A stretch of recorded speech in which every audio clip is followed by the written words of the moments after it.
June 2023 was quite a big year for Grand Theft Auto Online, and while there were some updates which brought a lot to the game, there was also one update which removed quite a bit from the game, which is weird because you would think game companies want to improve their game, not make it worse. But in the case for Grand Theft Auto Online, on June 2023, Rockstar decided to remove over 180 vehicles from Legendary Motorsport, Southern San Andreas, and Warstock Cash and Carry. That is an absolutely massive reduction in vehicles from the game. Now, I can understand some reasons why Rockstar did it. The major was because they wanted to basically drip feed cars that were already in the game so that people would feel like they're missing out on vehicles that previously they wouldn't have cared all too much about. But it is rather annoying because there's a lot of vehicles that I like that I don't have garage slots for currently, but I'd love to get on my Broke to Billions account, for example,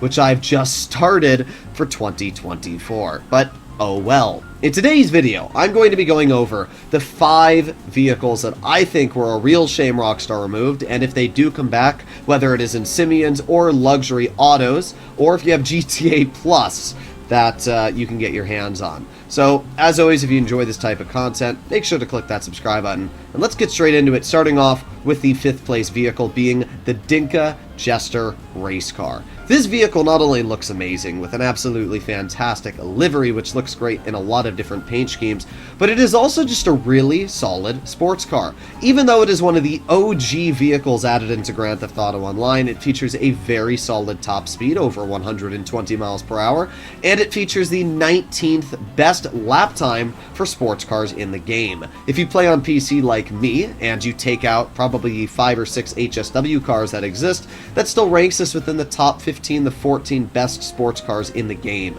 That is really impressive. So yeah, the Jester race car is honestly a really fun vehicle to get your hands on, and it's usually very inexpensive, only coming in at around $300,000. The best part is that there are 2 different variants of this vehicle. If you don't love the livery and you want to get it without the livery, you can also get that as well, but again, both variants of this vehicle have been removed. As I said, it is quite disappointing, but that is the case. In the number 4 position, we arrive to one of my favorite cars in real life and Grand Theft Auto Online, this being the Viseris. First of all, you got pop-up headlights, and pop-up headlights alone instantly elevate any car to S tier. But I just love the look of this vehicle, the fact that you can see that chrome engine sticking right through the back of this car, the fact that it goes 124 miles per hour, not even being an HSW vehicle, making it the 4th fastest sports classic in the game. It's also pretty good on handling. It's the 12th best sports classics in handling, and again, this is with HSW vehicles added in as well, so this is a very respectable car when it comes to overall handling and top speed. It's basically just a sports car with the designation of a sports classic. I personally love this vehicle. It's got great customization. I mean, look at the freaking wing on the back of this vehicle, and it just looks amazing. I don't really know many people that don't like this vehicle. I mean, it is a little bit flashy, but it's based off of the Countach, which is... well, this car isn't the Countach. I should mention that now. The Torero is the Countach in GTA Online.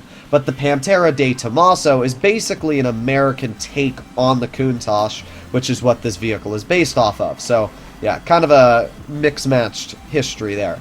Either way, really fun vehicle, and it's definitely one of my favorite cars in the game, definitely my favorite sports classic. So if you're looking for a fun car to pick up when this does arrive, I would highly recommend to get it in your garage.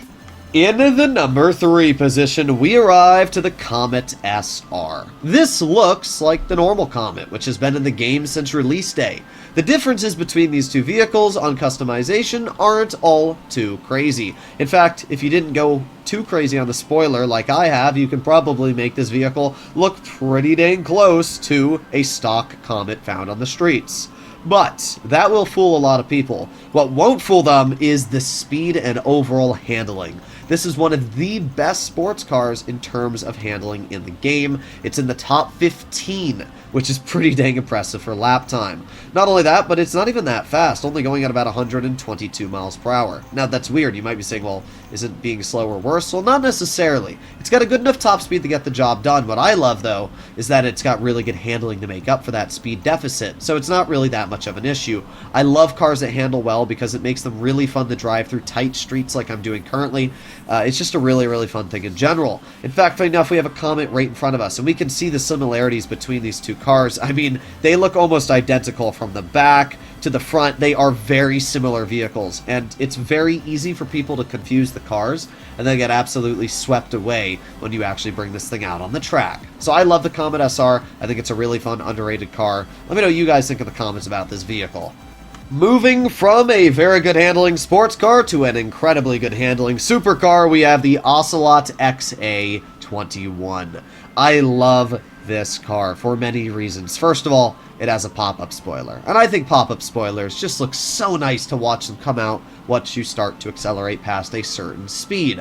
Not only that, but this vehicle also has one of the best sounding engines in the game. It is such a deep growl. It is just so nice to drive this car. It almost sounds like a Mustang when you're driving it, which is just really weird, but I love it. I think it's such a nice sounding vehicle.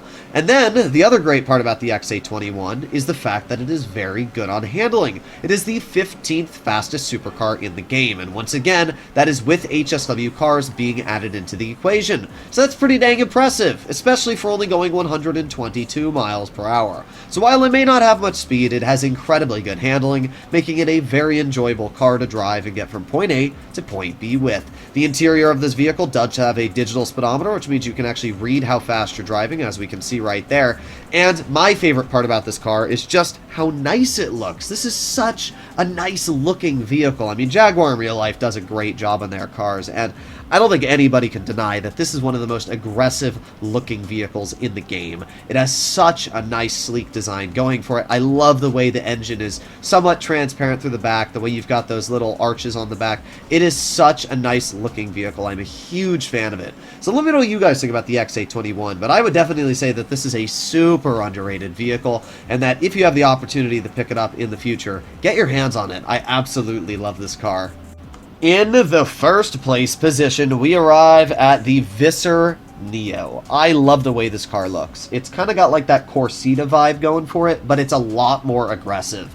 And I actually love the way the rear of this vehicle is designed.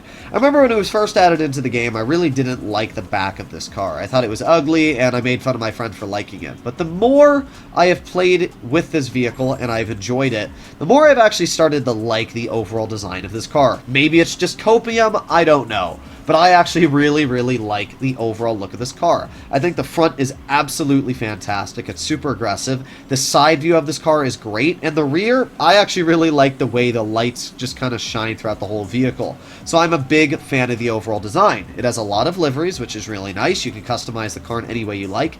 And in general, it has a crap ton of customization. I love that you can see the engine right through the back there. It is a very nice looking vehicle. But it's not just the niceness of the looks that allow this vehicle to be quite nice. Also, it would have been crazy if I could actually squeeze the car through that, wouldn't it have been?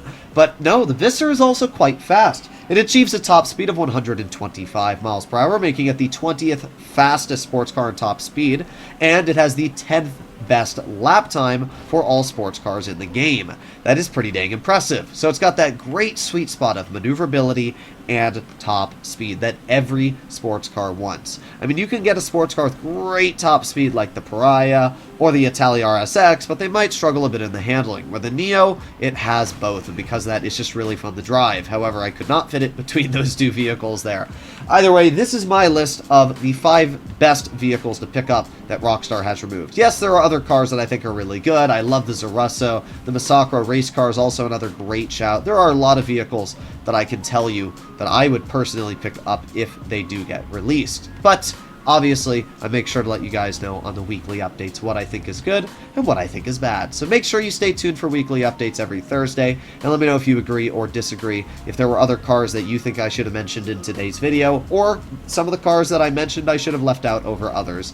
Either way, hopefully you enjoyed the video. As always, consider smashing that subscribe button, and I'll see you in the next one. Bye-bye.